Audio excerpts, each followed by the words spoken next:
Yes, alright. Nkulamusizaako nnyo mukwano gwange najjo sinzo bango otuwuliriza bo bali kwekumira ku mayengo gano aga Yugi Update TV. Nkutumiddeko gwe mukwano gwange ngomaze ebbanga ng'ojja otugoberera ng'ojja otubeererawo ng'ogenda maaso n'okutuninga in Yugi Update TV okola kyamaanyi nnyo. General Muhoozi Kainerugaba agenze maaso n'okwexposinga General Luhisi. Agenze maaso n'okwexposinga General Luhisi era nga bamudetaininze.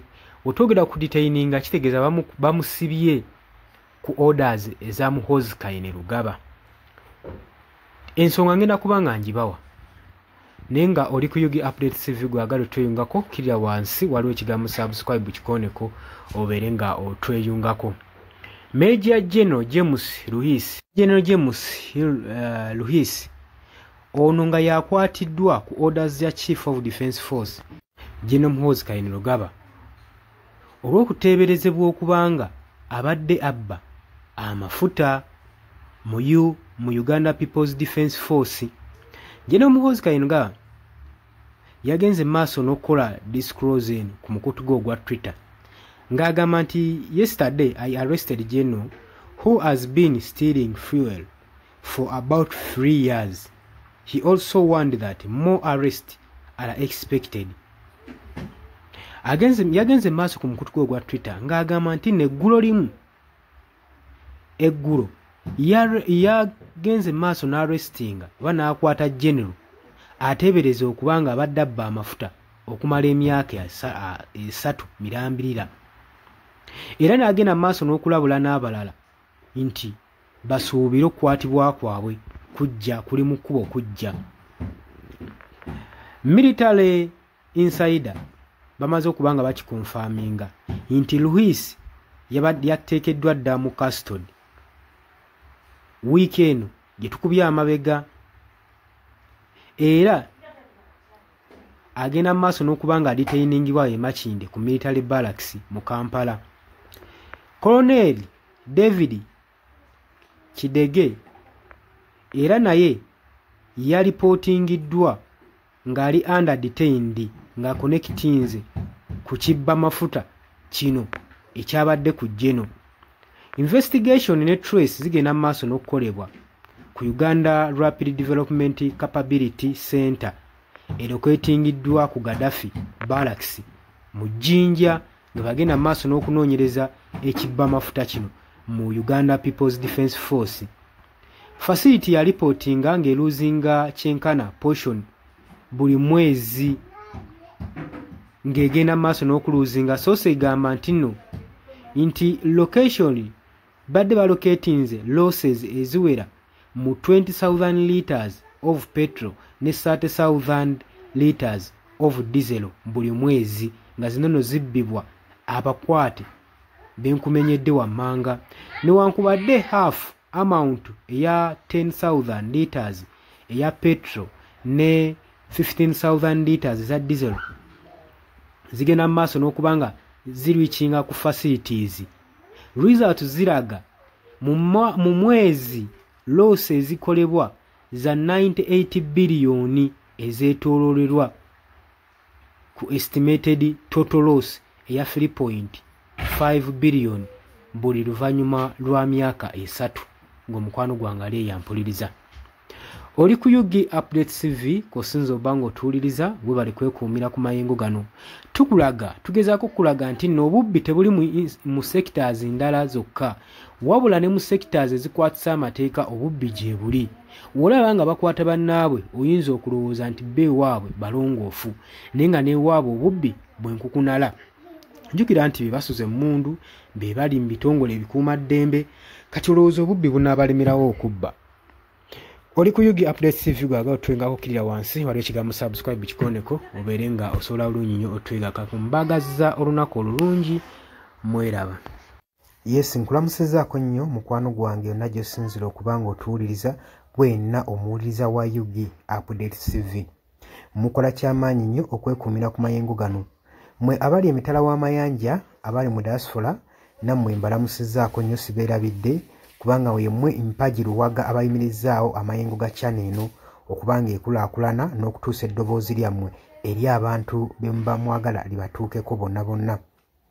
abali emitala w'amayanja yemba menye ntya abali Qatar, Dubai, US, UK, abali mu South Africa, abali ku muliraano mu Kenya, Nairobi, abali mu Canada, abali mu Dubai, mwenna mbanirizaako nnyo mwe bali kwekuumira ku mayingo gano aga UG Updates TV.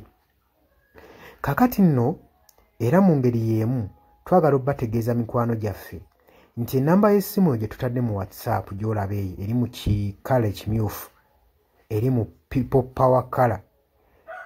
Eyo nno gwayagala okuba ng'olanga naffe gy'ogenda okuba ng'oyitako gwe mukwano gwange gwayagala okukola advertisement, osobola okuba ng'okuba bizinesi y'abantu, enamba gy'oba oyitako ojja kuba ng'osobola bulungi nnyo communicatinga naffe buli kyonna ky'onooba oyagala tuteeseganyeemu nakyo gwe ali eyo ampuliriza. Mbeebazaamu ak'ensusso mmwe abagenze mu maaso okukola omulimu gw'okusubscribinga kweno channel. Buli w'osubscribinga kimanye nti oba oyongeddeko eddaala kweno channel. So mmwe mbeebazaamu ak'ensusso nammwe ababyagaliza ab'enganda bako n'ab'emikwano mbakubiriza okusubscribinga ku UG Updates TV mukolera ddala ekintu ky'amaanyi. Weewaawo naawe gwe atannaba kuba ng'otwegattako nga oliko gwe atuwuliriza, osobola okugenda wansi awo waliwo ekigambo subscribe n'okikoonamu, ojja kuba ng'osobola bulungi nnyo otwegattako. Buli w'osubscribe nga kitegeeza oba ogenda kuba ng'ofollowinga buli kyonna ekigenda mu maaso ekikolebwa ku mukutu guno ogwa UG Updates TV. Kitegeeza ki? Nti gwe ayagala okuba ng'otufollowinga bw'oba omaze okusubscribinga teweerabirako na mukadde, genda wansi wali okoonene mukadde osobola okuba ng'ofuna notification message. Buli w'okoona mukadde wabeerawo ka notification message akajja akakulaga nti nno waliwo information erinkinze ku UG Updates TV gwe mukwano gwange ali eyo wampuliriza. Ng'era we mbeebazizza ekyensusso nammwe abajja mu comment section mbeebaza. Mwabajja ne mukomentinga ne muteekako endowooza yammwe eri eggwanga ne mulitangaaza. Kubanga njagala mukitegeere. Lwaki mbakubiriza nnyo okujja mu comment section? Otangaaze omukulembeze ku ky'ekituufu ky'ateekeddwa okukola. Bangi tubalonda bulijjo ne tulowooza nti nno be basinga mu basinga. Leka kulonda mukulembeze wo oba mubaka we agenda obbakulembera. Gwe n'olowooza nti nno buli kimu agenda kuba akyemalirira. Kimanye nti nno omulonze bulonzi mukulembeze kukulembera oba kukulembera kitundu kyammwe. Mmwe bagenda okukulembera yemmwe bagenda okuba ng'akiikirira bukiise eri yonna yonna mu gavumenti. So si tekyandibadde kya bwenkanya omulekera obuvunaanyizibwa n'otamu advisinga. Ky'oba olaba mbakubiriza okujja mu comment section muteekewo endowooza zammwe musobole okutangaaza ku bakulembeze bammwe ku biki ebituufu bye bateekeddwa okukola. Bangi tubalonda bulijjo ne bagenda mu parliament nga babadde bantu balamu ne batuuka eyo ne bawuttaalirayo. Kitegeeza ki? Nti olina okuba nga buvunaanyizibwa bwo okuzuukusa omubaka wo oba olaba nga yeebase. Gwe mukwano gwange ali yampuliriza. Ne ntumirako nammwe abalwanirira eddembe ly'enkyukakyuka mu ggwanga lyattu Uganda mukola ky'amaanyi nnyo okulwanirira enkyukakyuka. Gwe ali yeebase ng'ebintu tobiraba obanga olabanga ebitakukwatako bijja tuuka ekiseera bikwateko. Wabula ate gwe nkuzaamu amaanyi agenda mu maaso n'okuyiwawo omubiri ng'olwanirira enkyukakyuka. Bannange abantu abo mubeebazeemu ak'ensusso kubanga bakola ky'amaanyi nnyo obbaliidinga n'obbakulemberamu n'okubalaga ki ekituufu ekisaanidde okukolebwa.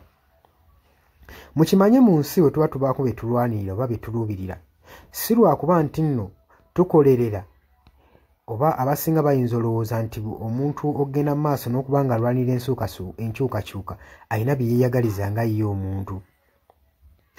Kino njagala okukibategeeza nti mu kulwana ebiseera ebisinga weewaawo tetufuna ekyo kye tuba twagala, kye tuba tuluubirira.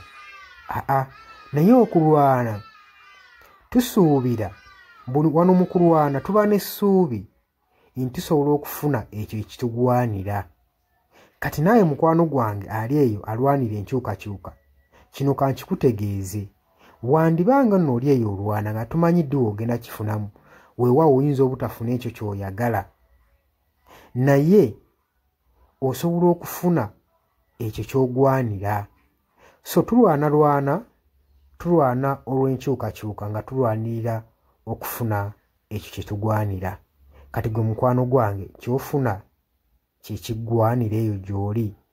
Wandibanga ky'oyagala okifuna naye kye kiggwanira. bangi mugenda ne muwambatalira eyo mu bibiina by'obufuzi ne babafujjirira omusimbi yesi ssente ozifuna bazikuwa era obulamu bwo bweyagala naye okakasa ekyo kyebakuwa kibakufujjirira mu kabaasa kyekiggwanira. Ebiseera ebisinga ffe tetulwana olw'okuba nti no twagala kufuna ebyo bye twetaaga nedda, wabula tutunuulira nnyo pointi eno nti kyetugenda oba kyetulwana kyenfuna kyengwanira. Mutuufu ogenda n'owetunulamu n'olaba nga kyofuna si kyokola ki si kyogwanira nga ggwe munnansi. Ky'oba ovaayo n'embavu osobola okuba nga olwanirira enkyukakyuka gwe mukwano gwange ali eyampuliriza. Nja basaba kano akatambi tugende mu maaso n'okuba nga tukasheyalinga buli muntu ategeere kiki ekigwanidde okukolebwa na lwaki enkyukakyuka esaanidde okubeerawo mu ggwanga lyattu Uganda. Si lwakuba nti oli bulungi kati, wabula wandibanga oli bulungi naye ekyo ky'ofuna ky'ogwanira. Ekyo kye kibuuzo. Era naawe osobola okujja mu comment section n'onteerawo endowooza yo nti gwalemesa enkyukakyuka ky'ofuna ky'olwanira. Muli ku Yugi Updates TV ku musinzi oba nga mutuwuliriza mwebale kwekuumira ku mayengo gano. Ngenda maaso n'okukubiriza mmwe abatannatwegattako kkirira wansi waliwo ekigambo subscribe kikoonemu obeere ng'otweyungako. Ennamba eyo gye ntaddeawo nabagambye dda gwagala okulanga naffe gy'oba oyitako ojja kuba ng'osobola okommunikatinga. Mbaagala nnyo, mweraba era nga mbaagaliza ebisinga.